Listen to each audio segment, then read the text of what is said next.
Une question très très rapide, ça va durer 5 secondes. Combien d'adhérents dans le MAC et de sympathisants?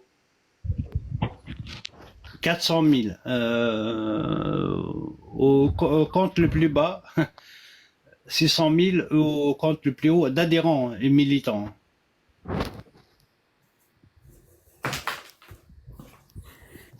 Ça, Oui. même le Rassemblement national n'en a pas ça, même le LFI n'a pas ça, même la France insoumise n'a pas ça, même voilà, je vous le dis Ok. clairement.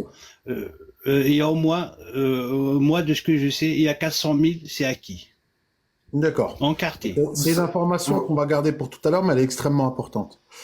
Alors, Asser, on va faire tourner la parole. On va donner la parole à Azem parce qu'il y a du monde dans l'ascenseur un petit peu, je crois. Il y a du monde qui voulait monter pour nous donner une Ouais. information tout à l'heure. Monsieur Azem, salam alaikum. Azul, bonsoir. Bonjour Azul. Azul tout le monde. Amelal, Hassan et tout le reste. Merci de m'avoir fait monter. Moi, je suis de la famille indépendantiste, donc j'ai pas de questions à poser à vos invités. Moi, plutôt, j'ai des questions à poser pour vous.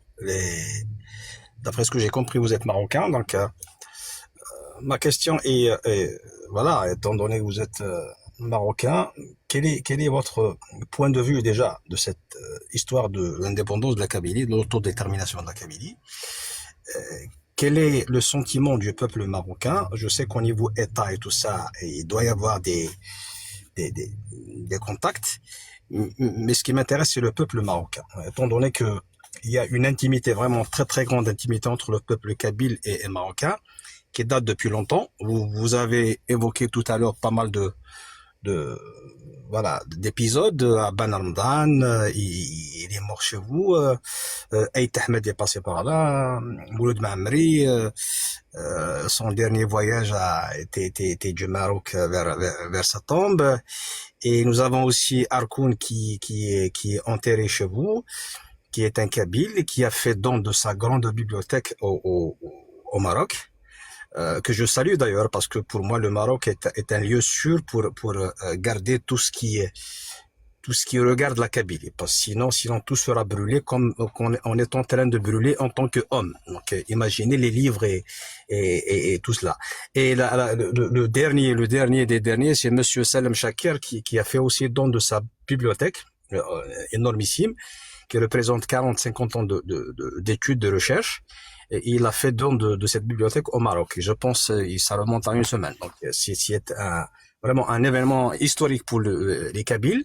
Donc il y a des liens qui ont existé, qui sont en train de se créer actuellement. Et à l'avenir, quand nous serons indépendants, il serait sûrement certain question de, je dirais pas de rapatriement, mais bon, au moins d'échange de ces archives, hein, de cette intelligentsia kabyle qui a déposé voilà, ces archives chez vous. C'est tout à votre honneur et à notre honneur aussi. Donc nous, on se respecte depuis longtemps. Donc voilà, ma question c'était pour vous. C'est quoi, est-ce qu'on pourra attendre un soutien de la part du peuple du Maroc?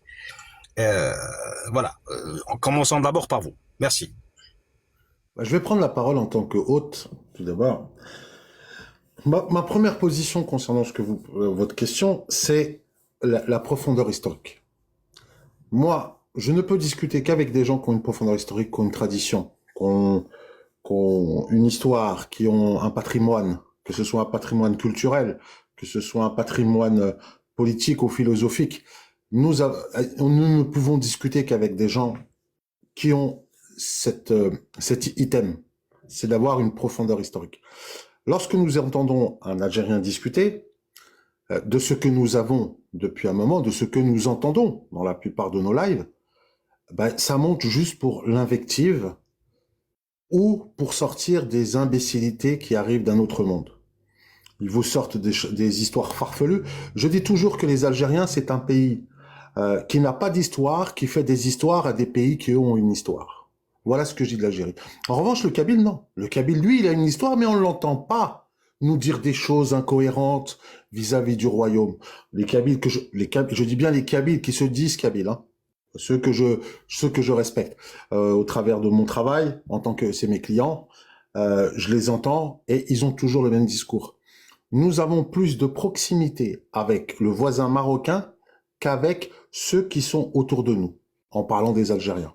Et il parle toujours de la même chose, de la proximité, donc dans le sens où il y a de l'histoire et donc il y a des rapprochements possibles dans l'échange.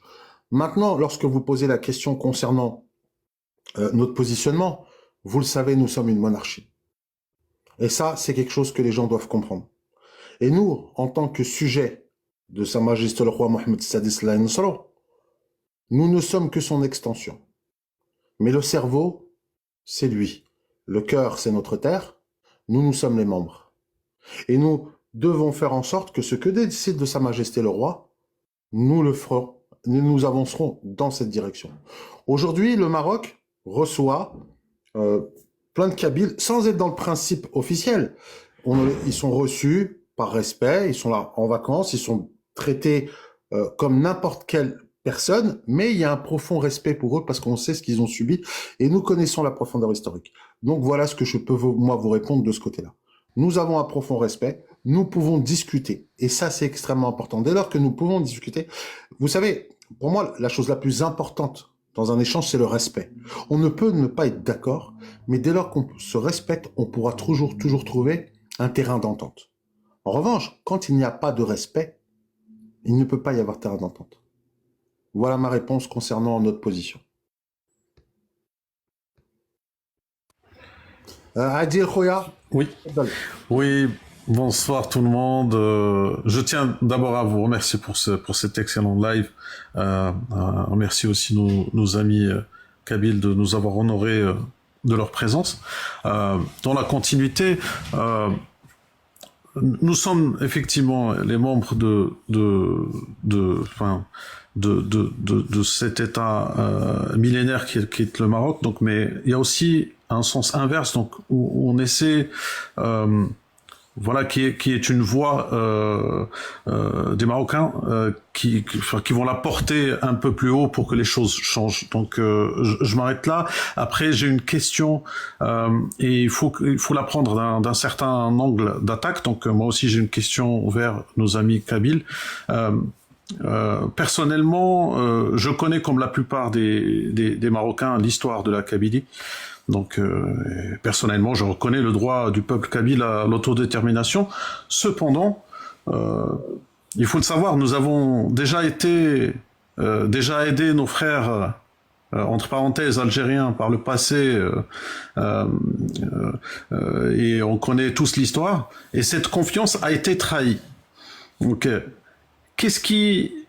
et c'est une question, qu'est-ce qui nous garantit que si nous soutenons la cause kabyle aujourd'hui, nous ne serons pas de nouveau trahis? Donc il faut prendre cette question d'un certain angle d'attaque, du bon angle d'attaque.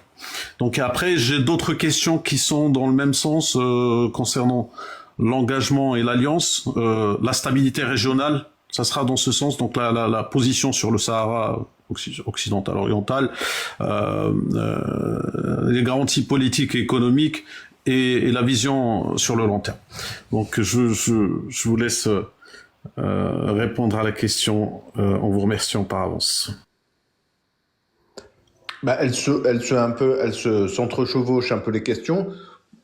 Bien sûr, c'est très difficile de parler de l'avenir et d'apporter des garanties. Ceci dit, nous, on a devancé les garanties dans la mesure où on a été très tôt, notre président Farhat Mahani a reconnu la solution marocaine et la souveraineté marocaine sur ces terres du Sahara très tôt dans l'histoire. Et ça, son contrepartie, son demande, et il a même condamné l'Algérie pour les actions terroristes qu'elle organisait avec ce groupe Polisario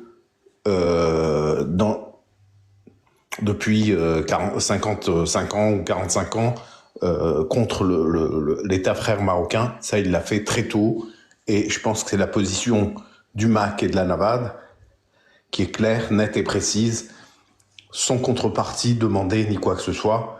Donc, c'est une position de principe. Voilà. Après, dans l'avenir, pourquoi la Kabylie? ne trahira pas parce que la Kabylie ne trahit pas. Dans l'histoire de la Kabylie, il n'y a pas eu de trahison envers les peuples qui l'ont aidé. Donc voilà comment on peut lire cette histoire. Et bien sûr, la Kabylie aujourd'hui est demandeuse d'un soutien du Maroc pour son autodétermination.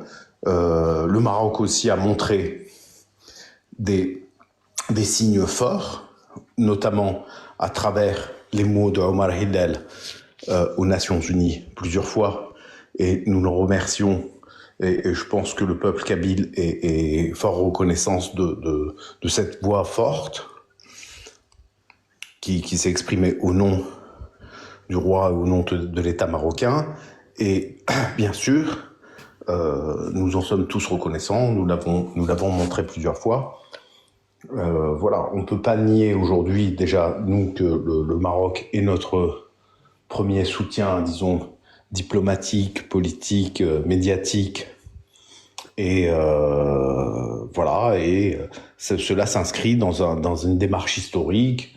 Voilà, Mouloud Mabri, même contemporaine, Mouloud Mabri travaillait tout le temps avec le Maroc, avec les universitaires marocains, avec l'État marocain, que ce soit, comme l'a signalé Azram Mohamed Harkoun, qui a aussi travaillé, on fait confiance, disons, nos élites intellectuelles ont toujours fait confiance au Maroc, on n'a pas eu de soucis là-dessus, et je pense pas qu'il y ait des histoires de trahison entre Kabyles et Marocains à quelque moment que ce soit.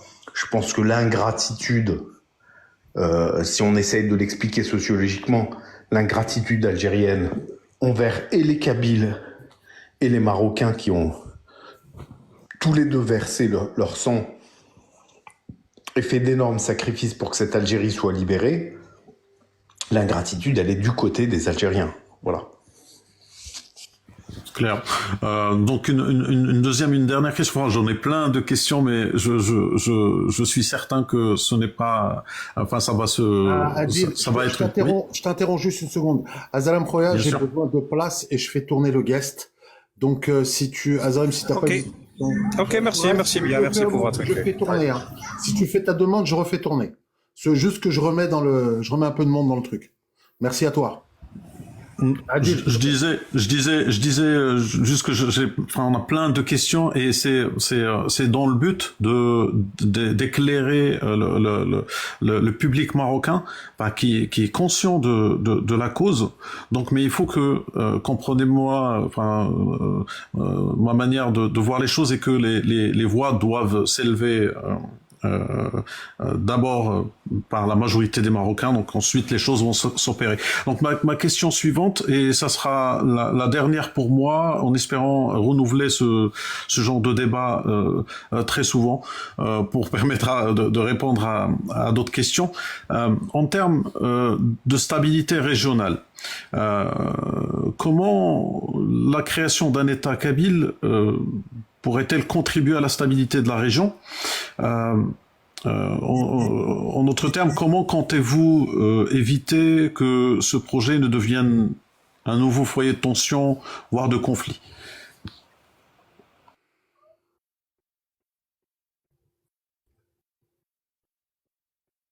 Oui, c'est une très bonne question. On considère que la situation actuelle est très instable. C'est difficilement de faire pire. Déjà, pour répondre comme ça techniquement, c'est difficilement de faire pire. On pense que l'Algérie, en tant que